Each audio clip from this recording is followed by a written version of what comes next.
Take two. Alright, so I got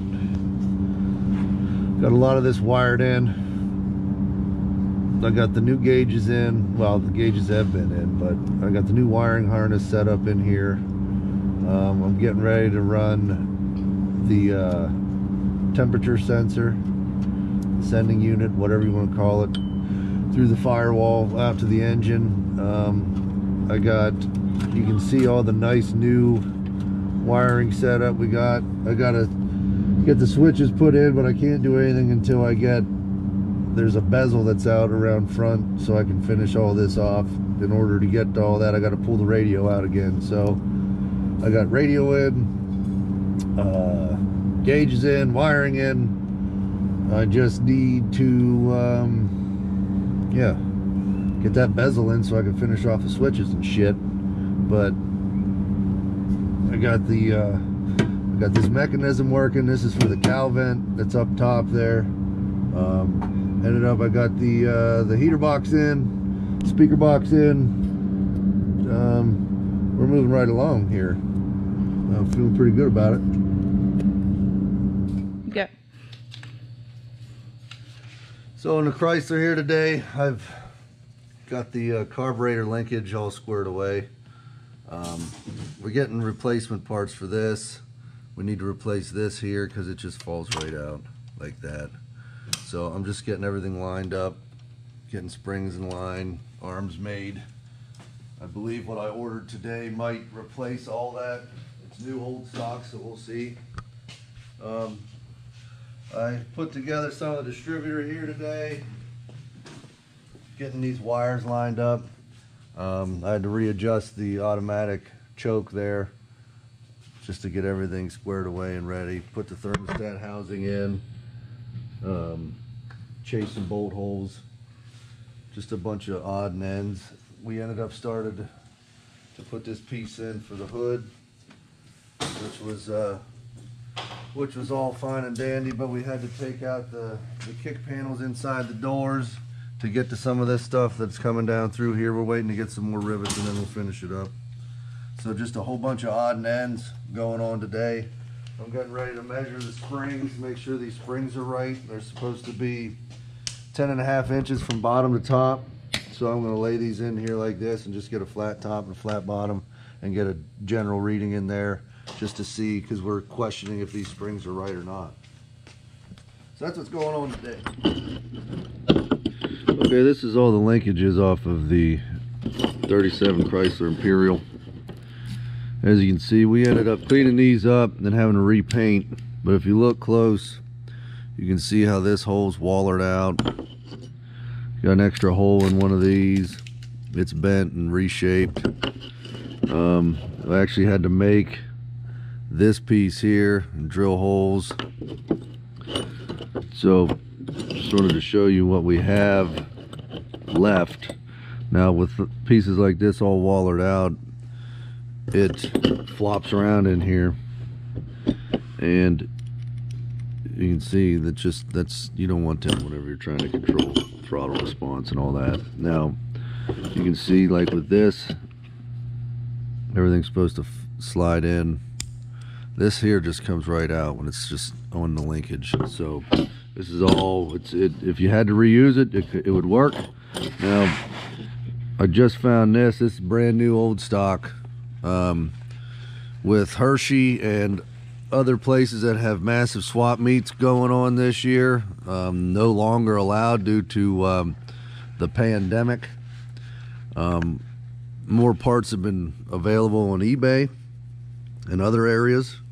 So this is actually brand new old stock some dude had in his garage, and this is all the linkages and everything that I need. You can see, like with this specific carburetor system, it's supposed to have two adjustable ones, linkages. This one only has one, so somewhere down the line they had made this one just to get the car running and working. So you can see what kind of condition this stuff's in, and if you're patient, you're going to be able to find this stuff. One of the hardest parts about building one of these cars is getting parts, the original parts. I mean, this is a nut and bolt restoration. The car's rare, and we're headed for a concourse build, so this has to be, it has to be accomplished, and you just got to have a little bit of patience, and you can end up finding stuff like this. I mean, this whole setup I got off of eBay for 30 some bucks, which is just ridiculous. I think it was $45 after shipping. So just goes to show you, with a little bit of patience, you can end up finding this shit. So best of luck out there when you're searching. Now I'm doing a mock-up line out of soft metal before I transfer it into stainless, and I'm running a vacuum line for the distributor. I'll run it right here along the motor. I'm just making some quick measurements and doing a rough in.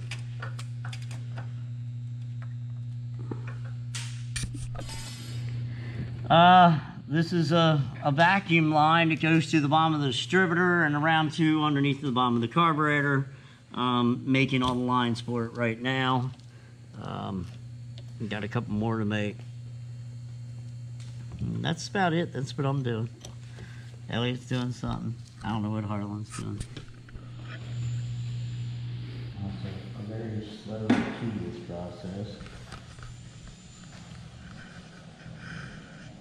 You have to paint the whole piece, and it's been chromed, and you gotta go around and sand everything around the lettering. Then you gotta go back and slowly take everything off the lettering. Usually I can take something and wipe it clean, but because it's been re-chromed and it has a crown and it had damage in the middle of it, it had damage and it was dented in. And they did a really sweet job. This is Brightworks up in Ohio, does the chrome. And I've repainted it. Now I have to take and go through it and take the black back off the letters. Like I said, usually I'll take something and wipe it clean, but I could not get it to work perfect. I kept ruining the center of the letters. I get some, and so another technique, which I'll let you in on a little thing, is you wet it down with a little brush, and you take a flat eraser, and you walk across it, and you use a couple flat erasers, and you remove all your paint real quick. Then you take your erasers and clean them, just wipe them clean, and do it again.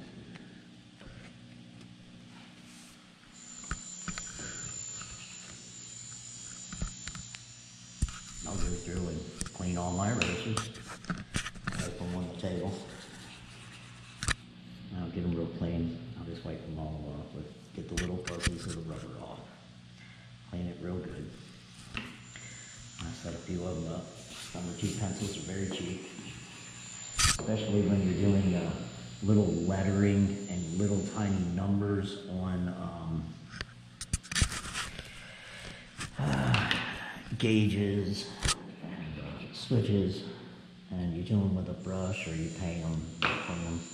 The little rubber erasers work real well for detailing things, getting into small areas, and you can use them quite a few times in a row. Just clean them back off. All to do is rub the black off and wipe it clean. And you take a piece and see where I wipe these, and you just rub down, and it cleans it real well. Can you see down the side of it? See how it's kind of like, oh, we're a little wavy. Oh, that's because this is a machined piece of stainless steel door trim, and the machining process is not original. We had this made.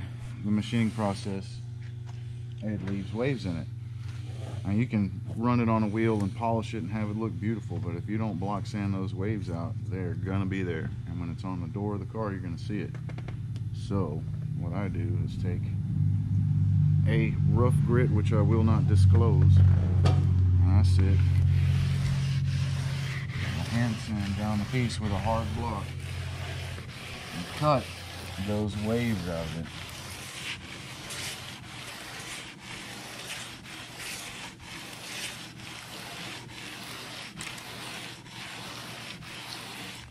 And then after I'm satisfied, I start stepping the grits back up to where they can be polished out.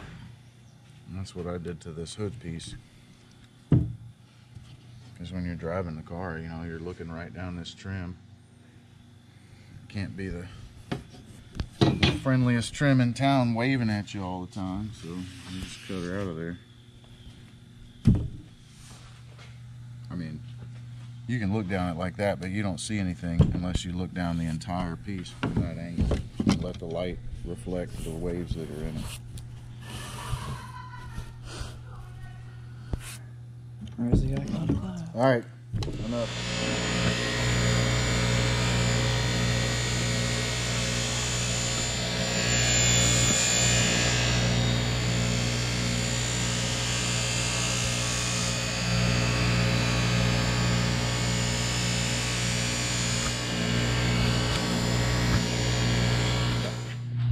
Alright, so this piece of stainless and the door stainless, sanded to 400 dry to straighten the waves that are in it from the machining process. This is not an original piece, this is a piece we had made. After 400 grit, we switched to fine grit and wet sanding from 600 all the way to 3000. And then we come back on the rougher buffing wheel, and now I'm over here on the finer buffing wheel. And basically it's just loaded up with the compound and then run it through like that. You know, I run it through, pull it back, pushing against the wheel all the time, and then turn it. You know, run it through and turn it real slow, and then it, you know, it gets it damn near perfect. But it gets really hot, so I got this microfiber towel right here. But anyway, while I'm doing it, I have to concentrate on just the wheel, because if I slip, it's a lot of force and disaster, and I've spent a lot of time in this piece. Anyway.